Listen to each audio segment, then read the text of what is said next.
Welcome to the Everyone's a Critic movie review podcast. I'm your co-host, Bob Zarrell. Jesus Christ. Excuse me.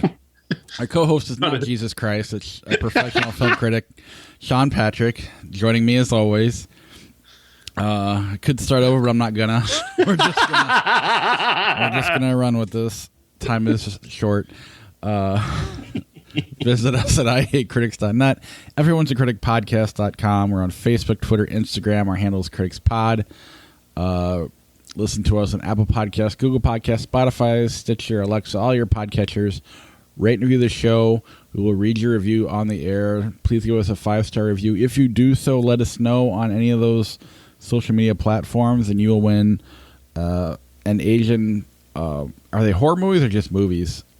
Just movies. Yeah. Well Go USA is the company behind them, and they sent a nice selection. And we already gave one away. Yep, we gave one away already, and also we have a new one to give away this week from. It says average guys with artsy tastes. That's the headline, and it reads: Sean and Bob are two average guys who watch movies and give their opinions on them. I have found out about many movies I wouldn't have watched without this podcast. They generally don't like movies that the average movie watcher likes. Sean has an unhealthy love for A24 movies. I don't know why I'm left out of that, but thank you. And probably drinks his beverages with a pinky out while watching them. Wait, do you have a camera in my house? What is going on here? When Josh and Zach, and he left Michael out, but when they make an appearance, the normal movies get their shine. I'd imagine Zach more so than anybody. Although, yeah. Let's see. Overall, it's a good podcast by somewhat local guys. Give it a listen. Also, guys, come up with an outro instead of just shutting the podcast off at the end of Flipchart. All right, we'll see what we can do.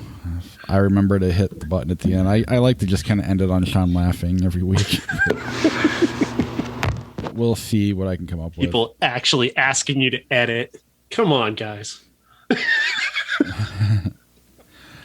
What else do we have? Patreon.com/criticspod is the best way to help support the podcast.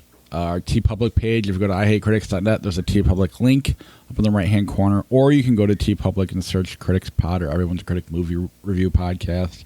Or Willem Dafoe. Most likely will pop up with that as well. We do record live on YouTube whenever we have time to get together. That does change fairly regularly, but we will post the link on Facebook and Twitter when we go live. All right, let's jump in it. Let's share the screen. Let's pull the pictures up and get the show started. And we will start with The Night House. The Night House stars Rebecca Hall as a woman whose husband has just died. She is dealing with a lot of grief and a lot of mystery. She doesn't understand why her husband did it, and she's a little bit bitter about that fact. She's also finding things about him that she didn't expect. Pictures of other women on his phone are certainly revealing of something, but what, she's not sure. This is a ghost story. But it's more than that, though. It's a ghost story, but it's also one that's just a movie about a woman who is dealing with a serious amount of grief and a lot of she's got a lot of her own baggage that she's dealing with as well. She had a near-death experience as a younger person, as a teenager, and that left her kind of unmoored from the idea of any kind of afterlife. So finding out that there are ghosts in the world is kind of blowing her mind more than it might other people. It's a really good performance from Rebecca Hall. And this is a really smart director, David Bruckner, who has made some good movies before. This is probably his best work, I would say. He continues to get better as a director. And if I'm thinking the right guy, I think I am. I could be thinking of the wrong director, but I think I'm on the right track there. He's very good. In the first moments of this movie, he really works well with film language. He doesn't tell you that the husband is dead. He visually shows it to you, and you get signifiers of just she's dressed in black. Her friend is giving her a casserole. covered in, and everybody's really sad. Like there's nobody telling you what's happened. You're just visually learning it. And, she's a single woman by herself. So you can assume this must be something more than just a boyfriend. This was her husband. And it's all nobody puts it in any dialogue. And I appreciated that. And then when they do put it into dialogue, Rebecca Hall delivers it in such a fashion that it is, she is bitter. And her bitterness is really a really interesting aspect of this movie, and the way that she's playing both anger and grief. And she's just one of the best actresses there is today. And putting her in a movie like this she's the best idea you could have for a movie like this. I'm sure other actresses could play this, but Rebecca Hall just has the energy. I don't know if you've ever been in a room with somebody whose mood or just their attitude or just their very presence can change the atmosphere of a room. Like a room can feel colder because somebody's in it. She's that person in this movie. Like, she's completely unpredictable. She's pissed off and she's not holding back. And it is fascinating to watch how uncomfortable she makes other people who are trying to be sensitive, but they don't know what to say to her. And there's no consoling her. It's really an exciting performance. She's just so interesting. And I really like this movie. I really think it's very good. I think there's some aspects of it that get kind of conventional by the end that kind of hold it back, but she's just so good that this is nearly A24 good. Not quite Pinky off the glass, but close. Right. Yeah, close.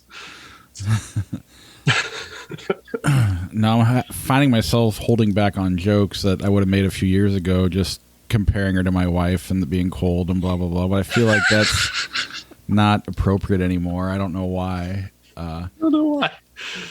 But in all seriousness, no, this was a movie I wanted to see in the theater. I didn't get to the theater. I'm a little nervous to go. Yeah, I understand now. that. And it's not because I'm worried about... I wore a mask the whole time.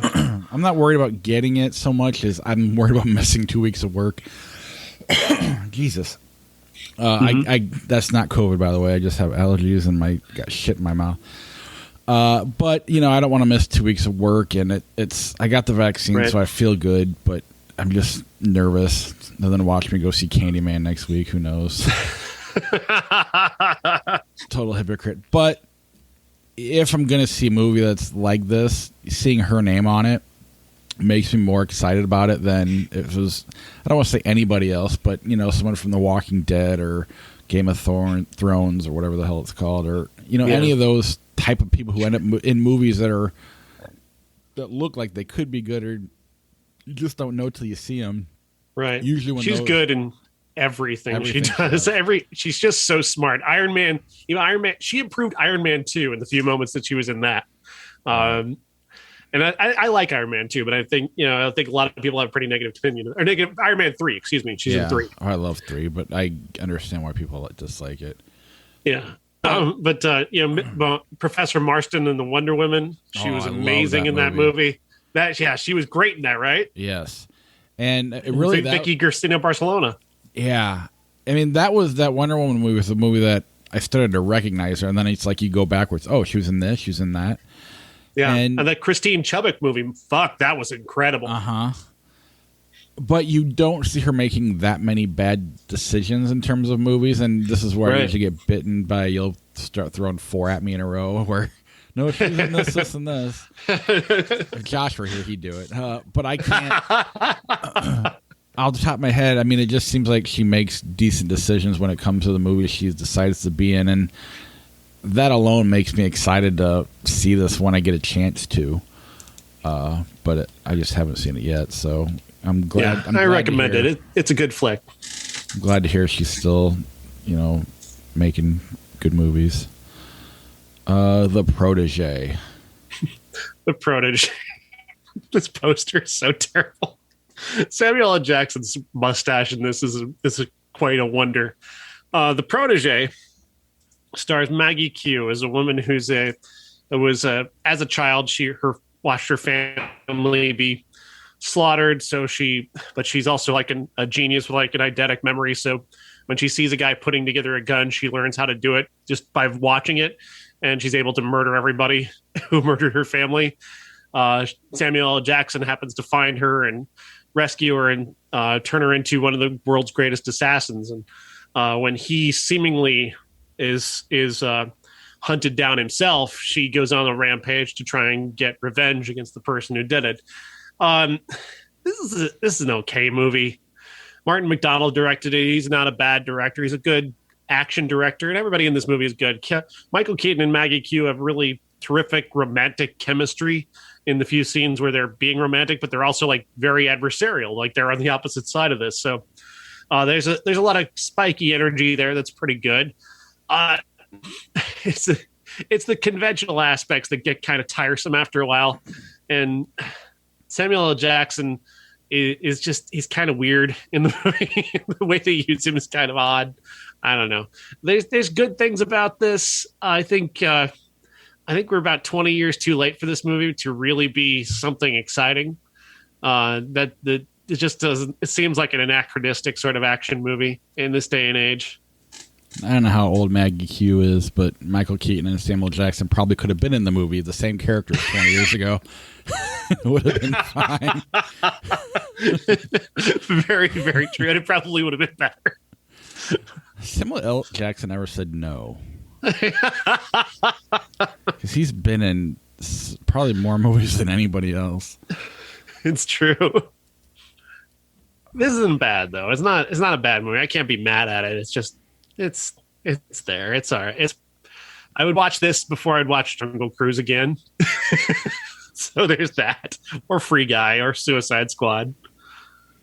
That's fairly decent praise from movies these days. Yeah, right. It didn't make me feel like a desperate ennui. So yeah. All right. I think this next one will make you feel better. Annette. Annette. Yes, this is going to be another one of those movies. I love this. This is directed by Leos Carax, who actually we've talked about on the show before. He did a movie several years ago. It was one of our 30-year movies called Mauvais Sang, which is a wonderful film. And this one is his first American feature with Adam Driver, Marion Cotillard, Simon Helberg.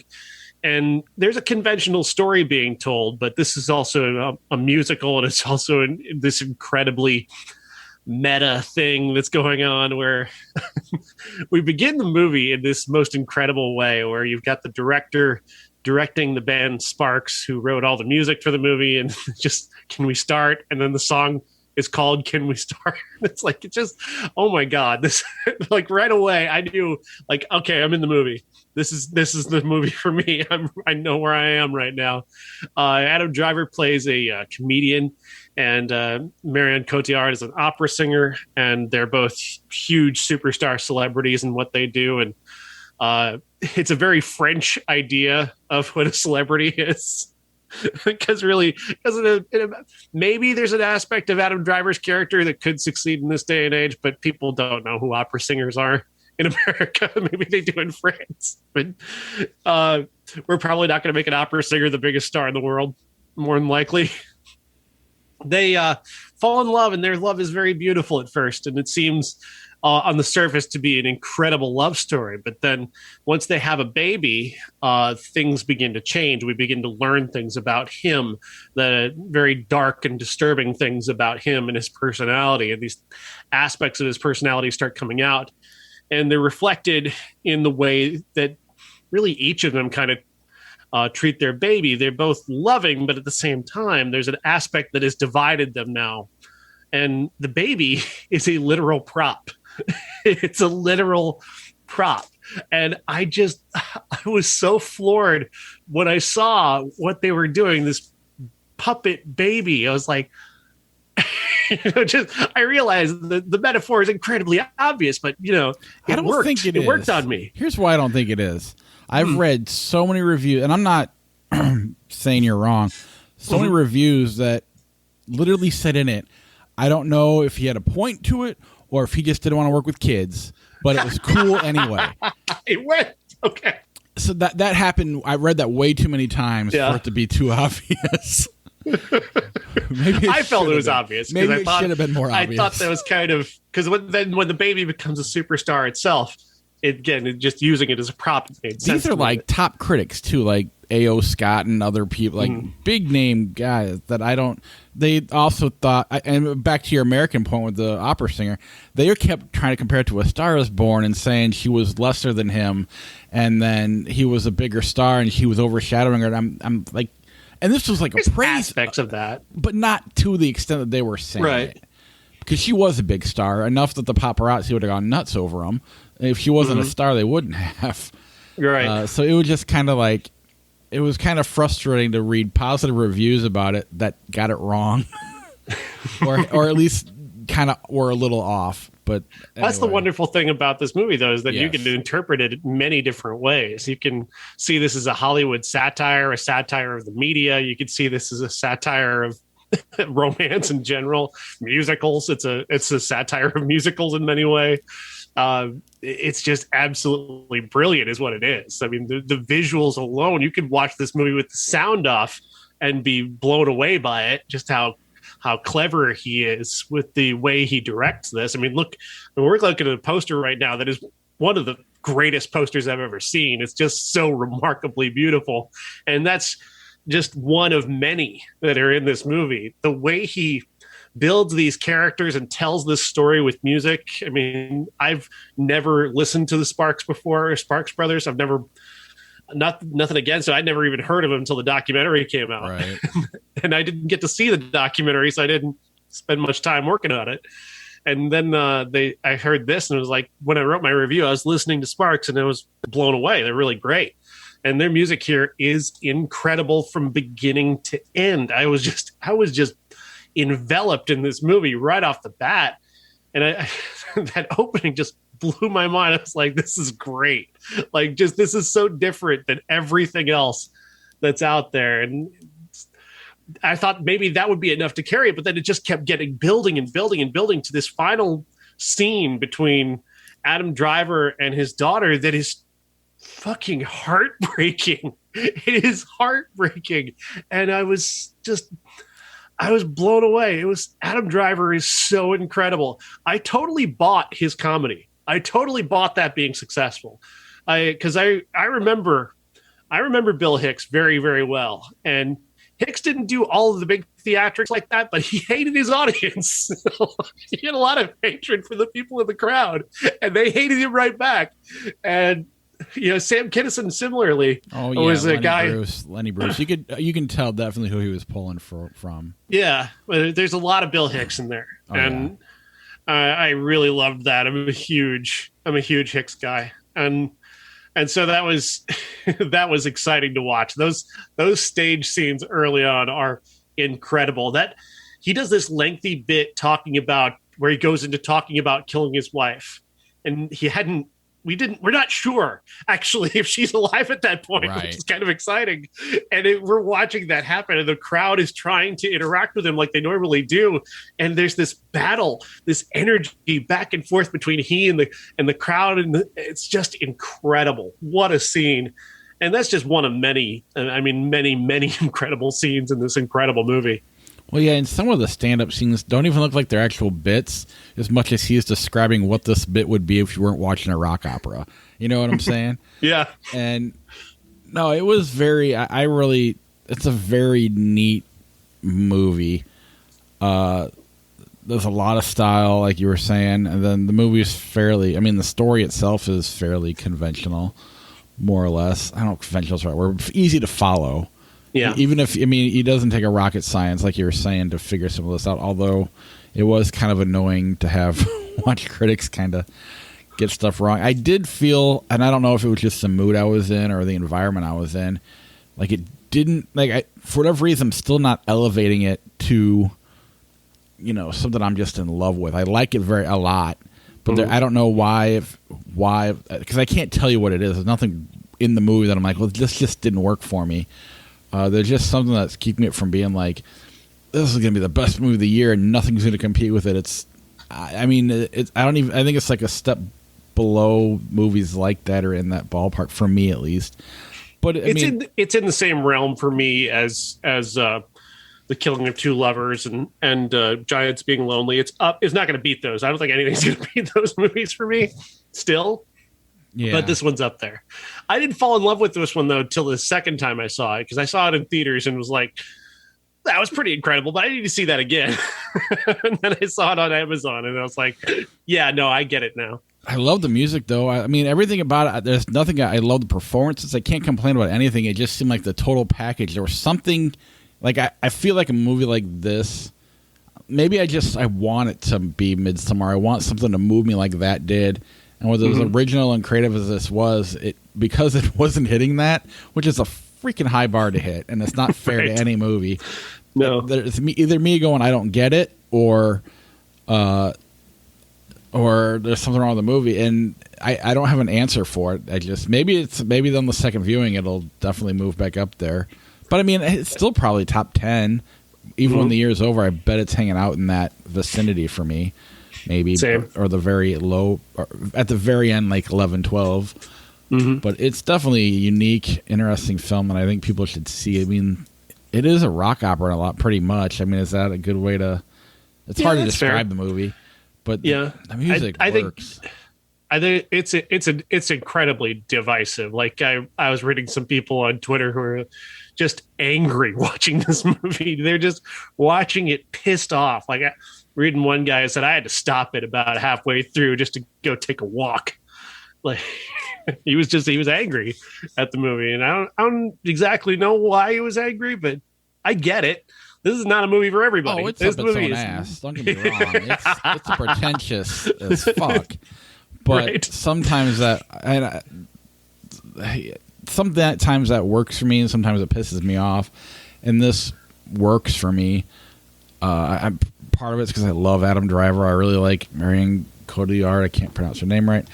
I like you, knew the Sparks name because of the documentary, but had never listened to the music. And then from the first note, I was kind of in. I loved the sound of their music. Yeah. I didn't pick up on it being meta until, I mean, obviously I didn't know who the director was. I didn't know who the Sparks were, and it wasn't until they really put the wigs on, and I'm like, oh, so now it's Adam Driver. Now he's the character, okay.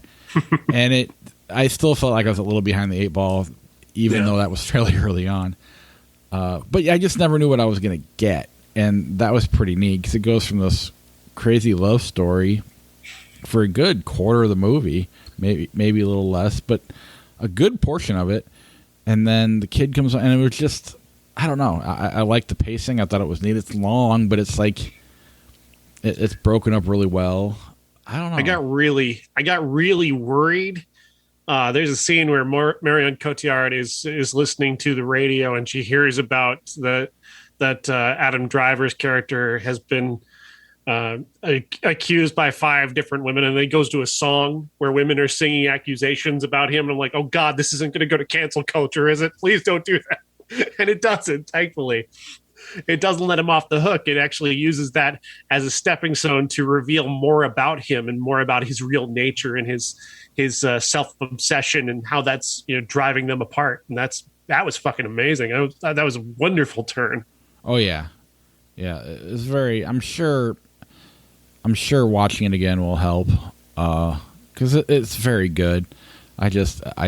I feel like I should be saying this is the best thing you'll ever see. It's that original and that cool. Yeah, it's fun to look at. It's fun to listen to. I'd almost say you could watch it without the screen on, like you could watch it without the sound. You really could. You could listen to the soundtrack of this and just be blown away. A little bit repetitive without the stuff going on in the background. I could see that being annoying to certain people. Otherwise, it's a pretty awesome movie, and everybody should give it. Not everybody, I'm sure. And there's a part of me that could be like kind of overpraising this, like I'm being too effusive about it, just because it's not Free Guy, it's not Suicide Squad. I'm actually feeling things while this is happening. Well, and there's a part of me too that, and I kind of mentioned it, but I hate when people like movies just because they're weird and they don't understand them. And reading critics get things a little off, and maybe I'm wrong, but like literally having a line in their review of, I just don't think he wanted to work with kids. is, I guess it's funny, but it's pretty obvious what they're going for. Yeah. And I didn't read that just once. And those kind of things piss me off. That's what makes me turn on movies like Vanilla Sky and Magnolia, is the people that like them don't know what the fuck they're talking about half the time. I know you do. I know Josh does. But I know a lot of people don't watch movies and just think Magnolia is amazing. And then I don't know.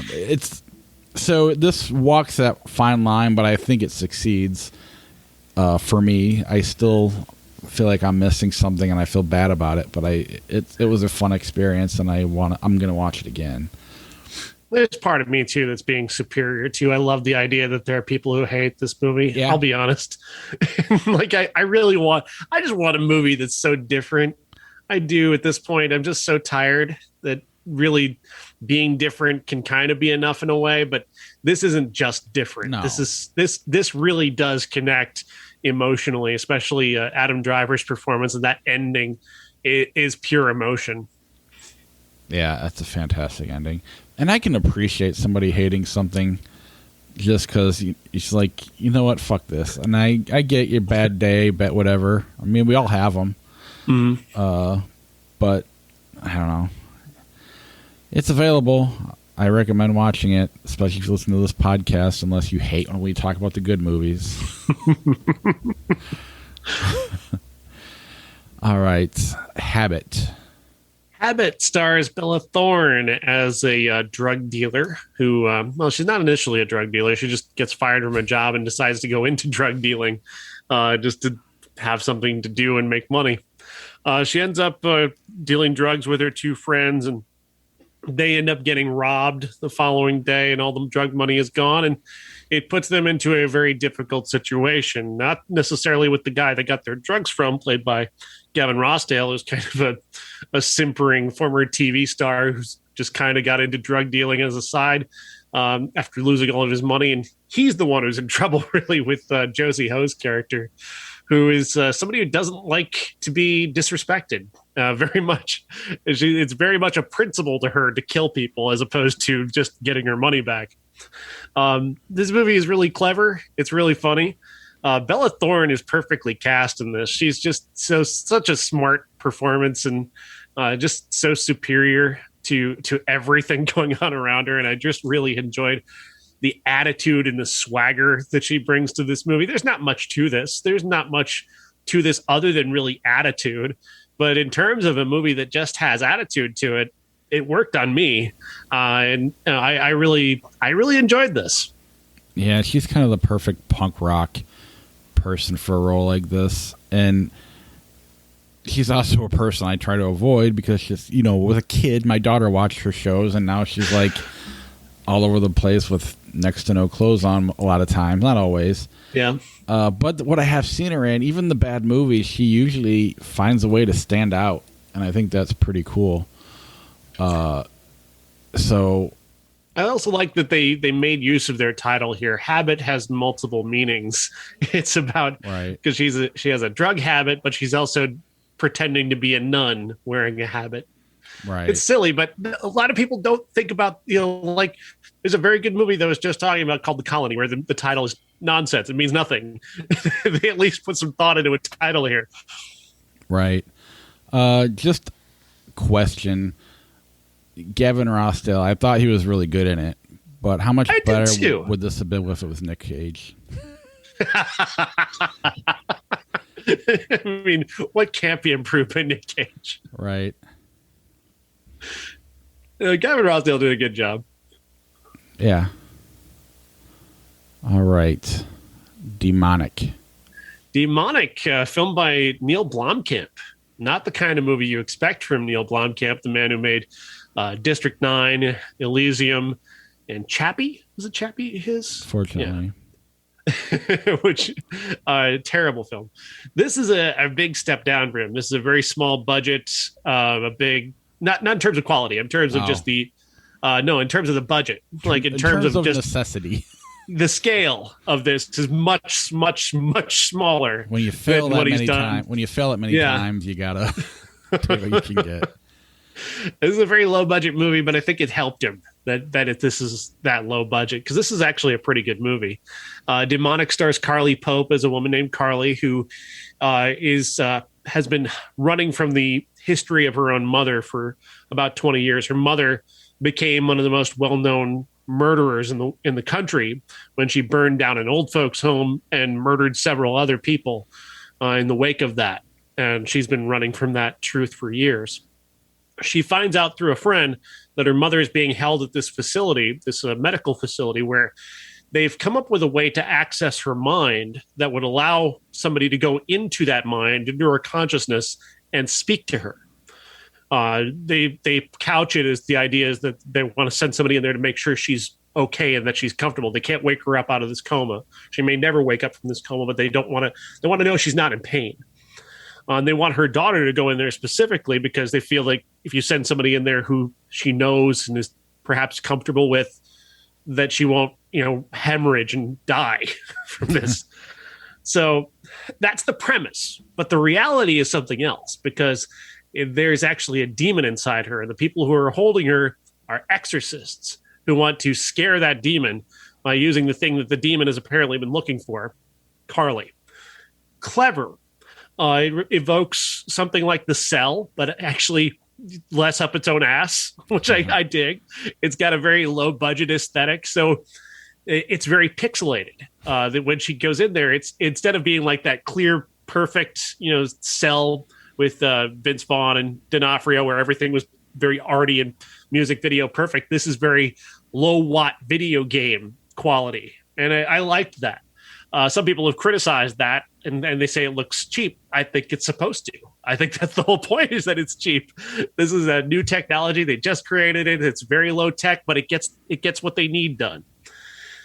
There's a lot of very typical stuff in terms of the jump scares and the horror aspects. There's a very by the numbers quality to the script, but it's overall, Neil Blomkamp is a very good director. I never said he was a bad director. I just didn't enjoy District 9. But he's a very talented guy, and I think the restrictions of the budget helps him in this matter. I think he's doing much more inventive stuff this way, and I like Carly Pope. I think she's very effective in this role. Yeah, if you give him too much money, he just shoves it up his ass. So he makes Chappie. Yeah. And I mean, even if District 9 was a fairly low budget movie, and that's kind of the only one that people tend to say work anyway. Mm-hmm.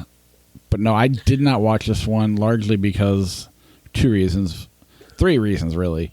One, I was like, "Ooh, Neil Blomkamp." And I'm like, "Oh, Chappie." Two, you said if I had to choose one or the other, pick Habit over this, and I really liked Habit. I like Bella Thorne. I mean, the reason I got lost in my train of thought, my wife walked up here and I got all confused. But I think I've really liked Bella Thorne a lot lately. I'm kind of shocked at how good she is in things. And I feel bad even saying I'm shocked because she doesn't deserve that. But then, well, so much of her is such a brand. She's become the Bella Thorne brand in so many ways. Aware, and because of that, it kind of she knows she's good at elevating whatever she does. Mm-hmm. Even if some of it's bad, she at least makes it better than it would have been. But then with this, so it was a Neil Blomkamp. I needed to see Habit, and then I had seen Klute before, but I really liked it. And then even reading you fall in love with it, I was like, I want to watch Klute again. So I could have skipped it and probably gotten through it. Yeah. But I wanted to see it again, so I missed Demonic. Last movie this week that is new, Reminiscence. Reminiscence stars Hugh Jackman as a futuristic detective sometime in the relatively near future in Miami, Florida. He has this, actually a little bit like Demonic, he has the ability to go into people's minds, sort of. Their dreams, that's their minds, yeah, it's their memory. He has this technology that can allow you to relive a memory, feelings, every feeling of it. Like you can actually touch a person in your memory. And so it's very addictive. It's also very dangerous because if you do it too many times with the same memory, you can become locked into that memory and relive it constantly and never be able to let it go. So that's the thing. The kickoff is when he meets this woman played by Rebecca Ferguson, who walks into his business and says she lost her keys. And this is a technology that would seemingly be a little bit small for that, a little bit big for that small thing, but it's something that they do for money. So they'll let you look for your keys in your memory. But it turns out, of course, she's got kind of an agenda to this that becomes revealed throughout the movie. This movie employs a really bad voiceover narration throughout that really sinks a lot of the drama, because there's a lot of Hugh Jackman telling you things at a certain point. I think I described it in my review as the movie, occasionally he'll pipe up with the narration just to remind everybody who's been on their phone for the past 10 minutes where we are now. Like, that's how the narration feels. It feels like that kind of functional thing. I do like aspects of this. The future Miami that they've invented for this movie, which has zero to do with anything in the plot, which is why I hate it. It has nothing to do with the plot, but it's very clever, because this is what we're going to do. This movie is the exact thing we're going to do when climate change does finally hit. We're not going to try and stop climate change. We're not going to change the way we do things to prevent this from happening. We're going to let this happen and then try to adapt. So we're going to have boats and streets covered in water, and we're going to have the poor are going to be drowned rats.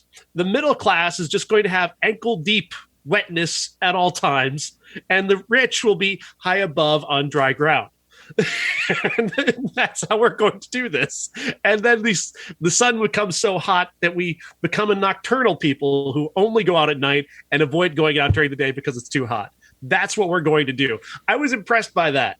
There's a better movie in that than this attempt to make Inception into Chinatown. But I think that's neat. I mean, I didn't like it that much either, but I do like the idea of them not really doing anything with it other than it exists. Like, I know you can make a movie about it, but I think it's... At least have it inform the story, though. It has absolutely nothing to do with the story. But I don't know. There's part of me that likes that about it. But, I mean, it's... The narration, though, is really... takes me out of it. Yeah. And then you get lost in trying to think of what memories you'd want to get locked in forever. And then you go, I could see that getting old after a while. Or maybe not, I don't know. Just you watching Midsummer over and over and over again. Yeah. Would be nothing sexual, just watching movies. That's what I'd want. But yeah, that's Reminiscence, and that inspired our classic Klute.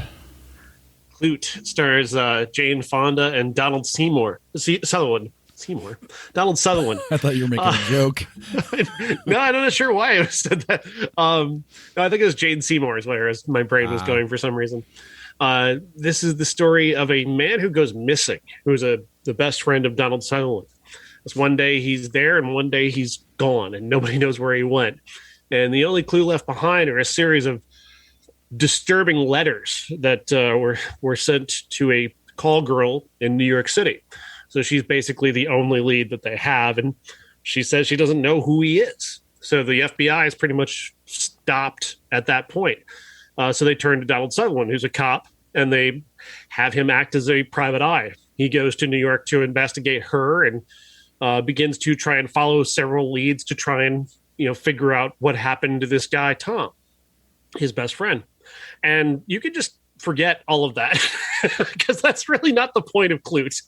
That is so not the point. And the movie is called Klute because it's a clever name and it grabs your attention. What the fuck is Klute? But that's just his name. That's it. That's just what Donald Sutherland's character's name is, Klute. And he's not the main character. She is. And I loved that. As I was watching this movie, I kept being like really impressed by how Alan J. Pakula doesn't seem to give a damn about this detective plot that's supposed to be the main thing here. Like, he gives away the villain right away. Like, and you think maybe it's a red herring, but it's not. He just doesn't care. He's drawn you in here to be with this character, Jane Fonda's character, and see her life and see what she's doing and to confront her as a human being. He's taken this call girl character and made her the center of this movie, and you're forced to deal with her. You can't just go, oh, sex workers. You have to live it. You have to listen to her. You have to be there with her and treat her as a human being. And that is, I mean, in 1971, that had to be a revolutionary thing. And even today, it still feels like a revolutionary sort of thing.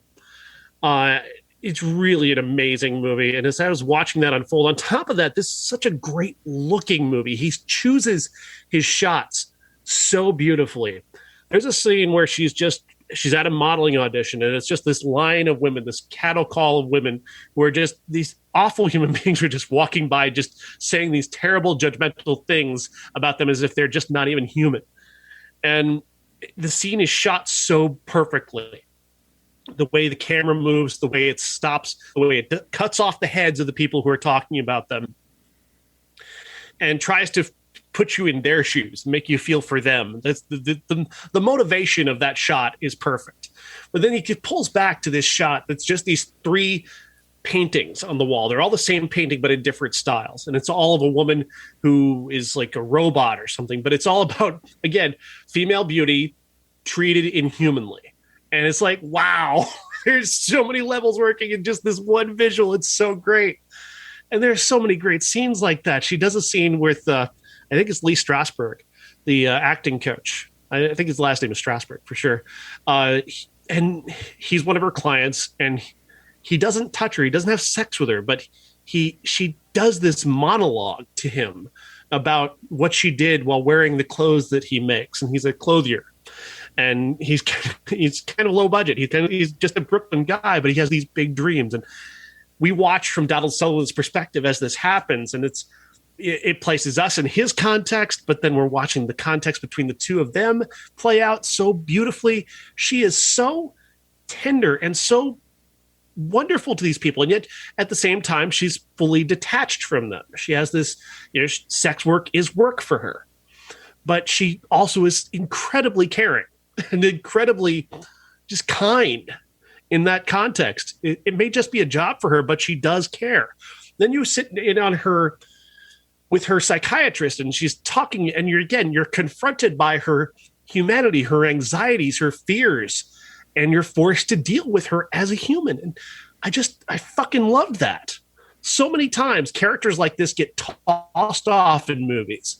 And to put you in a context where he's drawn you in by telling you that he's made this thriller about a missing man and the search for him. And then he's thrown you this curveball of like, I'm going to make you sit here and learn about this person, and you're going to have to empathize with her as a human being.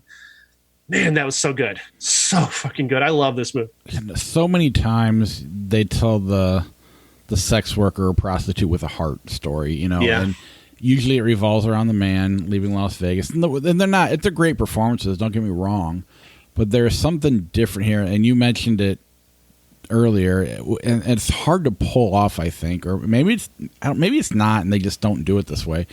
But the detached, she at times appears, I don't want to say dead inside, but it's a job. There's nothing, Mm-hmm. And when she's going through this stuff, there's this attachment, this dead eyes to her and then you go back to the humanity, and I don't know. It was just a really good balance that Jane Fonda figured out. Mm-hmm. And watching interviews with her talk about this movie, and I think it's her best performance. Undoubtedly. And she didn't want to take the movie because she was just getting into feminism, and she was like, well, I can't play a sex worker if I'm a feminist. And it was her feminist friends who really got her into it, who read the script and like, what do you mean you can't do this role? This isn't about... no, you got to do this role. This is a great part. You can bring something to it. And she does. And she hung out with sex workers and madams and pimps and to prepare for the role. And I think it was the most authentic version of a character like this that I can think of. I think of other great performances that involve prostitution, which unfortunately is way too many because, it's similar to, it's just, that's the movie we're going to give women awards for. Casino, and, again, not a problem with those, but it's just, right. It's almost a problem in and of itself that's where our male minds go. But that's what's so great about this movie, is because it's about her, and it's like the opposite of all these other movies, which are still great movies, but I kind of hold this higher than both of all, the two I mentioned. Absolutely. I do too.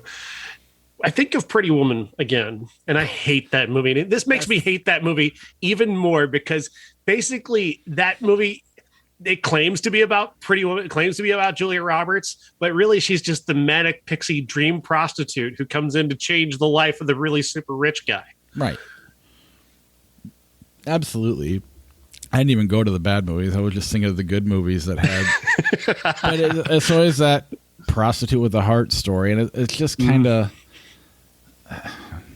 I mean, it works. Certain movies are better than others, but this is something wholly unique and wholly original. It's kind of a bummer it's not more well known. I mean, it's pretty well known, but in some ways, I think you could be mentioning it along with some of the greats of all time, with the Chinatowns and the, those kind of movies. The Taxi It belongs Drivers. there. Yeah, it belongs there. This movie is that good.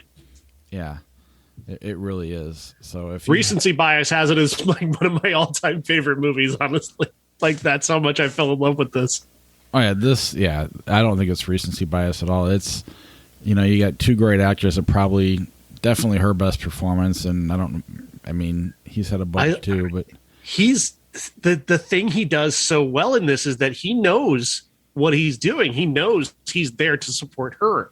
He knows that his performance is a function to support what she's doing. He's enacting all of the mystery plot stuff specifically so that the movie can go where it wants to go with her. Right. And that's such a great performance, such a smart play on his part. He never overplays a second of this. He doesn't beg for your attention. He does exactly what he needs to do to make sure that the story is about her. And then you've got the title. Again, the title is so intriguing because, again, you don't know what that is until you watch the movie, and then you realize it's just his name, and he's not even the star of the movie. That's so clever. Yeah, I love that. And you could sit here and look at it. I could see the wrong person being pissed off at that idea, but maybe I'm wrong, but I'm with you. I believe they did it on purpose. Absolutely. And that's what, 40, 50 years, or what? Yeah, getting close to 50 years, or exactly 50. It is 50, yeah, 71. Yeah, that's 50 years in the past, and that's how woke this movie was, which is proof of why cancer culture is going to go away, because everything's cyclical. You have the people that are always thinking like that, and so, yeah, this movie is way, I don't want to say it's ahead of its time. It's perfect where it is, and it's one of the all-time greats, and definitely deserves to be talked about higher than it is. Yeah, I'm putting it on that pedestal with Casablanca and just that level of all-time great movies. Absolutely. I can't believe it's took me this long to see it. Yeah. All right, 1991. This is the only one poster I've printed for 91. But because why bother? Yeah, because why bother? But before we get to Barton Fink, the Showdown in Little Tokyo, Harley Davidson and the Marlboro Man, Defenseless and Dead Again. You familiar with any? I mean, I know you're familiar with them. Have you seen any of those? Yeah, I mean, I saw Harley Davidson and the Marlboro Man when it came out. I did not watch that. Is that anything to... It's utter garbage. I mean, it's product placement as characters, basically. And it's not commenting on that at all. It's really like living into it in the worst possible ways. Is this around the time you couldn't advertise cigarettes anymore, so they made a movie about it? I think it might be, because that's when Stallone signed the deal. Sounds about right. They had to have cigarettes in all of his movies, just in the background. And that's how he made all his money on his movies. Oh. Hey, I got a wholesome Stallone anecdote, though. Did you know he still has the turtles from Rocky? Yes, I did know that. Yeah, I liked that. But yeah, Barton Fink, I saw it for the first time on this podcast. We made it the classic years ago. Coen brothers are the best. I don't really. Just so good, just so smart and incredible. He's a Hollywood screenwriter who doesn't want to be a Hollywood screenwriter, who thinks he's above it all. And just, oh God, this is a super intelligent movie with a central performance by John Turturro that I don't think he's touched ever since. This is the one. This is the top of the obituary for John Turturro. I mean, it should be. They're still going to say the Jesus, but yeah, that's too short of a performance to count. And then to think it just started with them having an idea of John Goodman and John Turturro sitting on a bed in their underwear. That's where the idea came from. And then they just went from there. They're just so good. I don't know how they do it. They never mess up. Perfect chemistry. Yeah. But yeah, if you haven't seen that, if you haven't seen any Coen Brother movie, watch them. Whatever one you're missing, go see it. Yeah, get the whole set. There isn't a bad one in the bunch. No. All right. That is our show.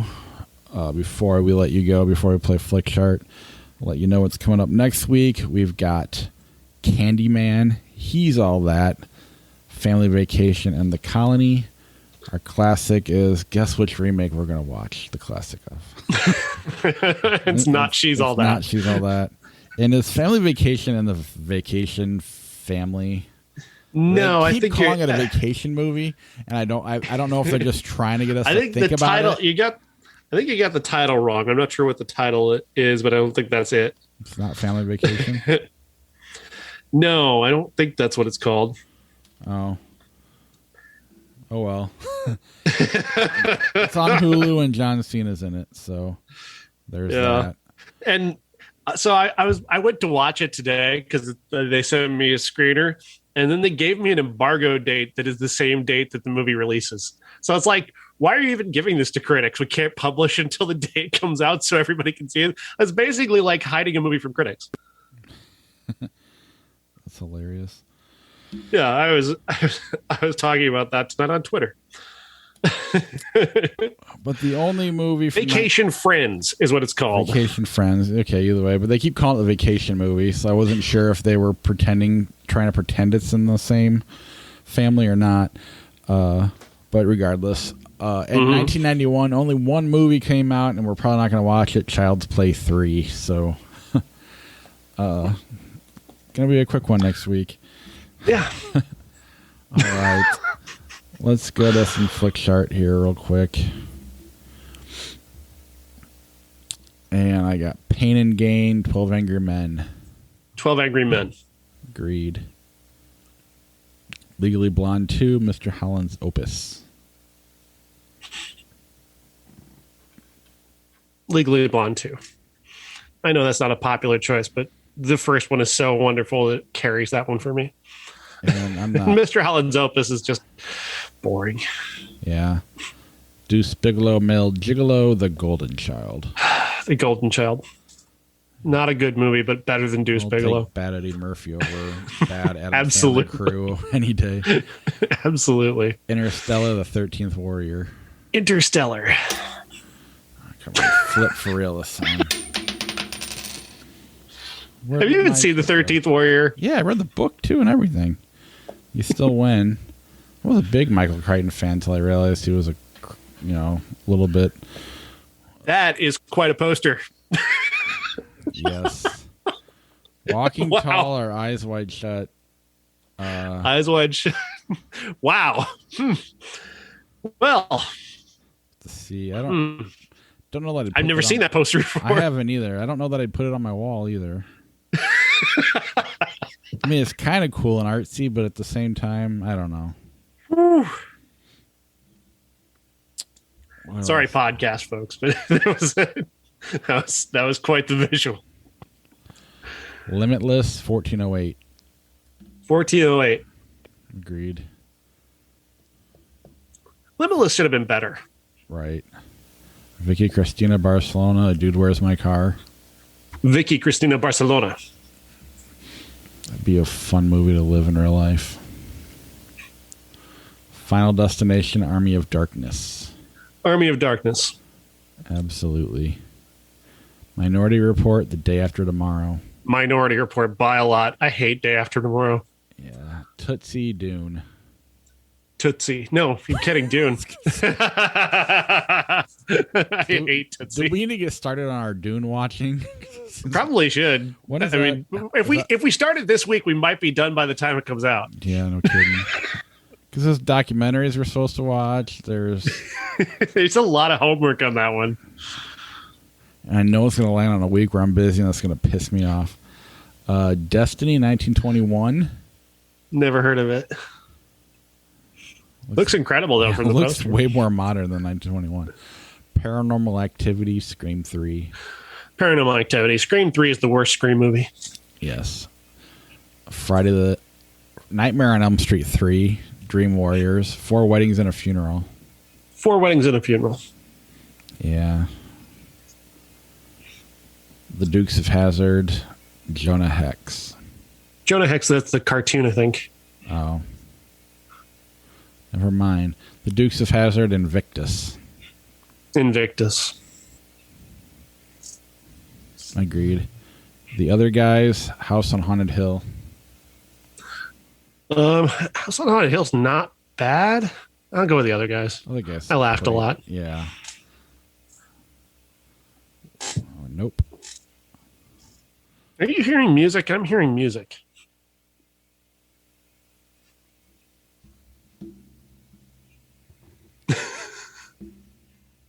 I hear AC/DC. I hear Thunderstruck, but I don't. Yeah. Where can that? I'm not sure where that could be coming from. Like, can you see my screen or not? Yeah, I can. Can you? Oh, maybe. I see your screen just fine. I've not seen his prehistoric past. I'm not seeing that chaplain. Right. Robin Hood, Prince of Thieves, Proof of Life. Robin Hood, Proof of Life is disappointing. Yeah. Should have been good. Dennis the Menace, Election. Election. Say Anything, Triple X. Say Anything. Yeah. I wasn't thinking about it. Dallas Buyers Club, Martyrs. Martyrs. Absolutely. Love that movie. As do I. Machete, Jumper. They both suck. You go ahead and pick. All right, I'll go with Machete because I knew it sucked. Black Panther, Kingdom of Heaven. Black Panther. Agreed. Harry Potter and the Deathly Hallows, Part 1, The Campaign. Harry Potter. Campaign should have been funny, and it wasn't. The Karate Kid, Part 2, Kill Bill, Part 1. Kill Bill. Source Code, The Fearless Vampire Killers. I've never seen The Fearless Vampire Killers. Source Code, Harry Potter and the Chamber of Secrets. Source Code. Good. I don't see anything. I like Harry Potter, but Source Code's a hell of a movie. Flags of Our Fathers, The Pink Panther, 2006. Flags of Our Fathers. There's not much I wouldn't pick over the Pink Panther.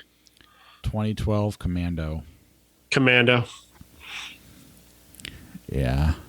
The Abyss, Willow Creek. I don't remember Willow Creek, but what is that? Neither do I, so we'll just pick it. Wow. The Abyss, Pet Cemetery. The Abyss. Yeah. Bridge to Terabithia, Underworld. Bridge to Terabithia. All right, Friday the 13th, Part 2, Titanic. Titanic. You thought about it, though. I thought about it. Cats and Dogs, Ed TV. Ed TV, both bad, though. That's fine. Unforgiven, Superman. Unforgiven. Yes. I got a bone to pick, though, with that.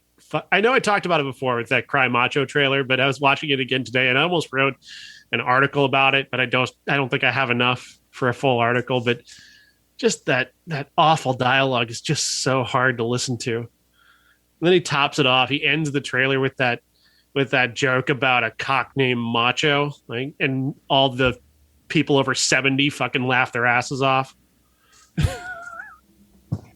It happened before my screening of The Protege. I still haven't seen it yet. I don't really care either. I mean, he's he bums me out because I liked him so much, and then I like him a little less. And I like him a little. He just keeps doing stuff to make me like him less. Then he does something good. Then he does more to make me like him less. It just kind of sucks. Mm-hmm. There's something about Mary, Book of Eli. There's something about Mary. Agreed. Bridget Jones, The Edge of Reason, Die Hard. Die Hard. Yeah. E.T. L.A. Confidential. L.A. Confidential. Yep. The Village, Life of Brian. Life of Brian for me. I don't mind The Village as much as most people, but I agree. The 40-Year-Old Virgin, Max Payne. 40-Year-Old Virgin. Freddy Got Fingered, Mr. Fantastic Mr. Fox. Way too many Fs in these two movies. I have to actually think about this one for a little bit. Freddy Got Fingered is impossible to watch, but I hate Fantastic Mr. Fox because it's so far up its own ass. It's Fantastic Mr. Fox because I don't think that Tom Green is a Dadaist genius. No. I think he just was fucking around. United 93, European Vacation. United 93. Yeah. Delicatessen, Dumb and Dumber. Delicatessen. We'll have to randomly make that one of the movies because that's not going to pop up on Wikipedia. No. Maybe we could even watch it next week if we get too bored. Hey, I'm up for that. I'm up for that. I'm going to write it down just so I don't forget. Delicatessen. That's from the director of Amelie, right? I believe so, yes. D2, The Mighty Ducks, National Lampoon's Christmas Vacation. D2, The Mighty Ducks. I hate Christmas Vacation. I hate it. I walked out of it. I win this time. Team America, World Police, War of the Worlds. It's the most awkward thing in the world for me because, like, when people start talking about Christmas Vacation, somebody will inevitably say "shooter's full," and it expects everybody to laugh, and I just have to stand there looking at them. Yeah, I do hate people, so I'll go with you on that one.